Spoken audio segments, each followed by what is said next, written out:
Então, primeiro um ponto, tá? Você tem que começar definindo qual o seu objetivo em relação à telemedicina.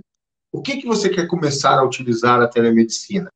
Você quer largar os plantões presenciais, por exemplo?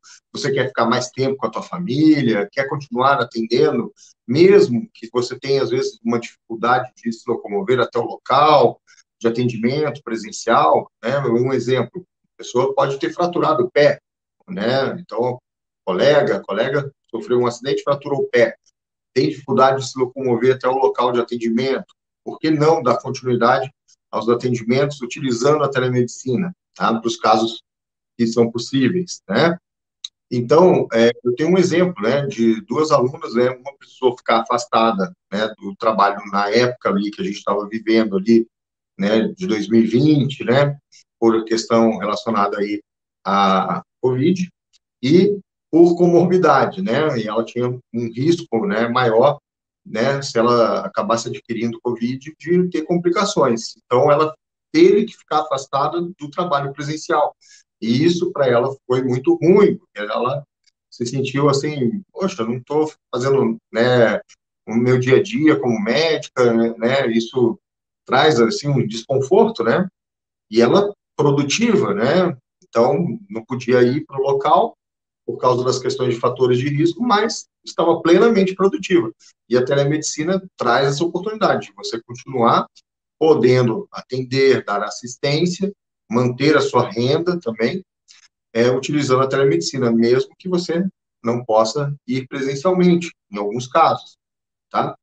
Outro exemplo, né, de uma aluna que fez uma cirurgia no pé e viu a necessidade da telemedicina, tá? Então, ela observou que, poxa, agora eu estou com esse problema, né? Como é que eu vou poder manter os meus atendimentos? E a telemedicina trouxe essa oportunidade, tá?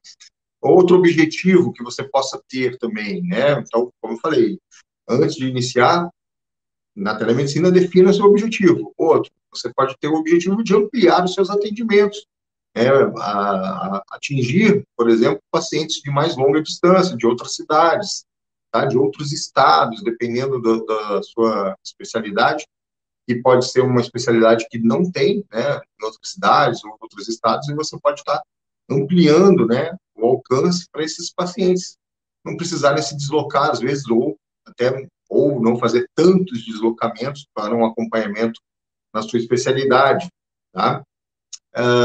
E aí você tem que definir quantos por cento você quer aumentar desse seu atendimento, tá? Aumentar a renda, né? Consequentemente, se você aumenta os seus atendimentos, você pode aumentar a sua renda. Outra ideia que também pode ser um objetivo, tá? Eu quero me aposentar, mas eu quero continuar atendendo meus pacientes ou pacientes através de telemedicina. Então, existe essa possibilidade. Outro objetivo é acompanhar a revolução digital que está acontecendo. A gente está vivendo uma mudança, né? Uma revolução digital. Então, essa era digital, afinal de contas, a telemedicina, ela acaba não sendo até mais uma opção, ela é uma ferramenta da medicina, tá? Então, você também, como utiliza um estetoscópio, tem que aprender a utilizar a telemedicina no seu dia a dia. Claro que cada especialidade tem a sua peculiaridade em relação à telemedicina, tá? E isso também falo, né, lá no workshop, vou falar, né, também sobre alguns aspectos sobre isso, tá? Mas outra questão é oferecer aos pacientes mais uma possibilidade de atendimento, de acesso ao seu trabalho, ao seu conhecimento, aos seus serviços, né, profissionais, e de forma segura, e também isso fortalecer também o seu vínculo em relação médico-paciente. E também você não ficar à margem, né, desse processo que a gente está vivendo. Muitos colegas médicos já estão oferecendo a telemedicina dentro das suas especialidades. E você, às vezes, não está oferecendo esse tipo de atendimento, esse serviço a mais no seu cotidiano, no seu dia a dia do consultório, da sua clínica. E isso pode te deixar, vamos dizer assim, para trás, né, em relação a colegas que oferecem. Então, há essa necessidade também, tá? Então, não perder o espaço, né, que você galgou e conquistou ao longo do tempo, e também, se você está iniciando, tá, já iniciar utilizando uma ferramenta e vai ser utilizada daqui para frente como eu falei, né, como se fosse um estetoscópio, como um equipamento, uma ferramenta da medicina, tá? Telemedicina, ela é medicina, né? Não muda nada, tá? Só muda a questão do uso dessa ferramenta, tá? Uh, outra questão, você pode também estar querendo fazer um atendimento 100% online, não ter um consultório fixo, né? Não ter um consultório físico, mas quer fazer atendimento 100% online, tá? Isso também é possível, é uma opção, principalmente para quem pretende atender para empresas de telemedicina. Então, poxa, você trabalha, por exemplo, num serviço público, faz 20 horas, 30 horas, e você tem alguns espaços que você gostaria de estar atendendo de forma online.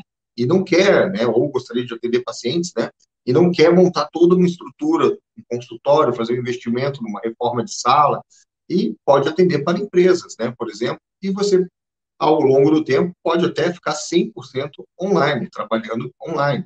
É um objetivo também, tá? E tem um modelo do consultório híbrido, que eu gosto muito, que é você ter o consultório presencial, mas também ter a oportunidade de oferecer esse atendimento online, tá?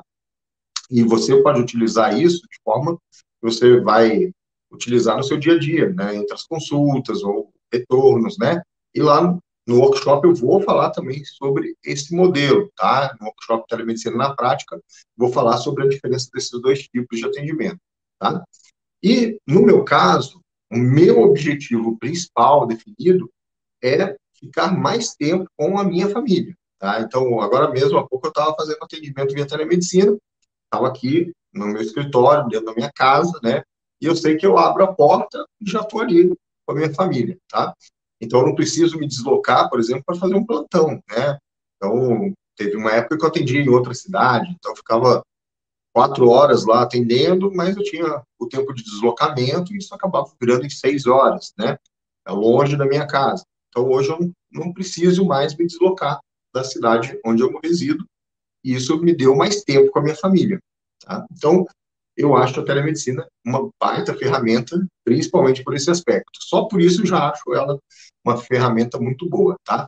E claro, né, eu também gostaria de ampliar as minhas possibilidades de atendimento, e a telemedicina me trouxe essa oportunidade, tá? E eu posso oferecer essa ferramenta aos meus pacientes, para eles terem também essa comodidade de não precisar ficando se deslocar.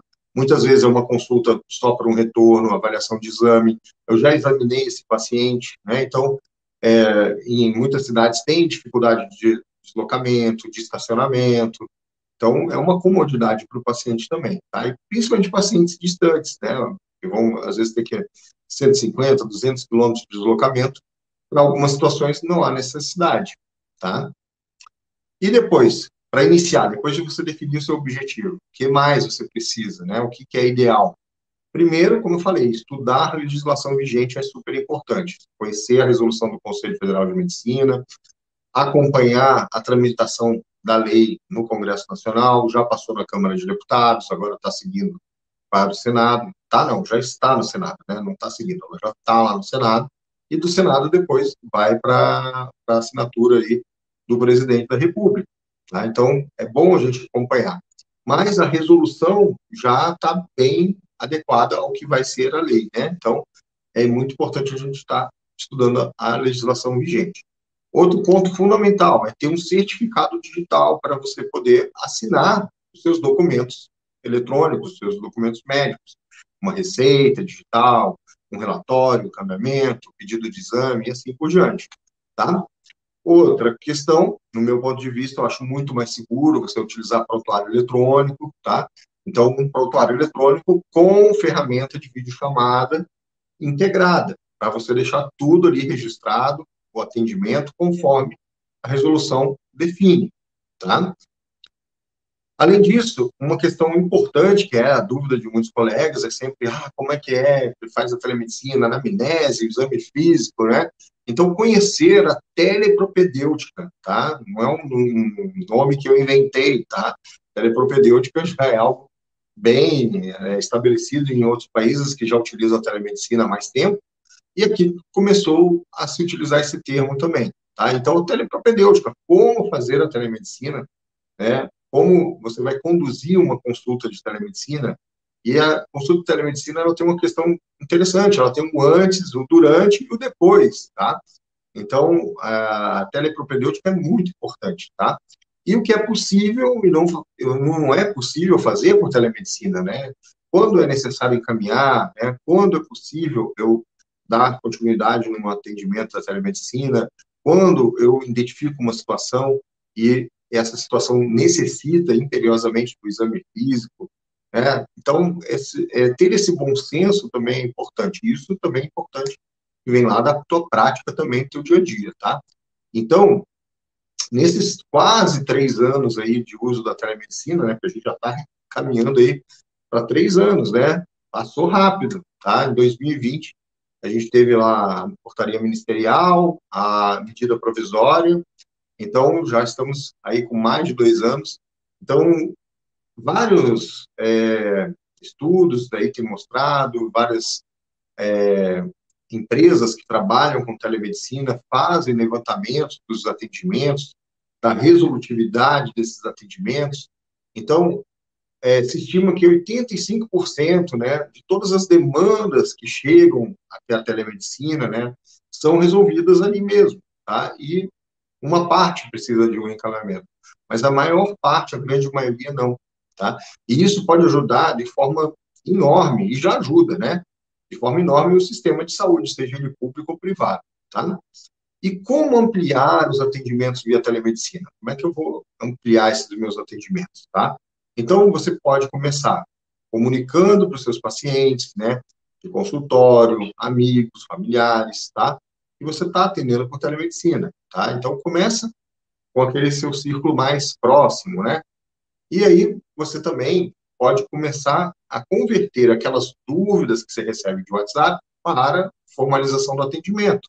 Telemedicina, eu garanto que você já deve ter recebido várias dúvidas pelo WhatsApp. Ah, eu tô com tosse, que xarope eu tomo, né?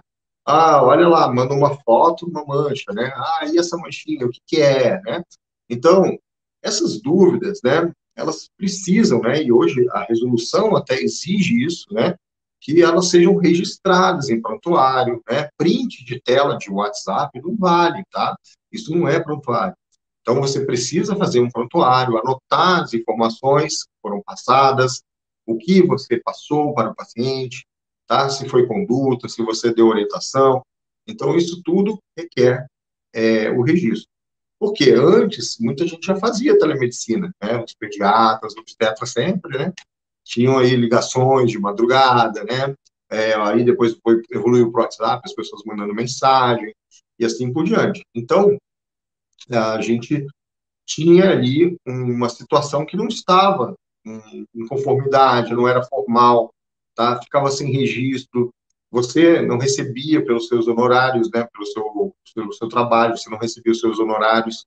Então, o que é justo, né? É você ter também os honorários médicos pela sua dedicação, pelo trabalho, pelo teu ato médico e toda a responsabilidade que está embutida nisso, tá?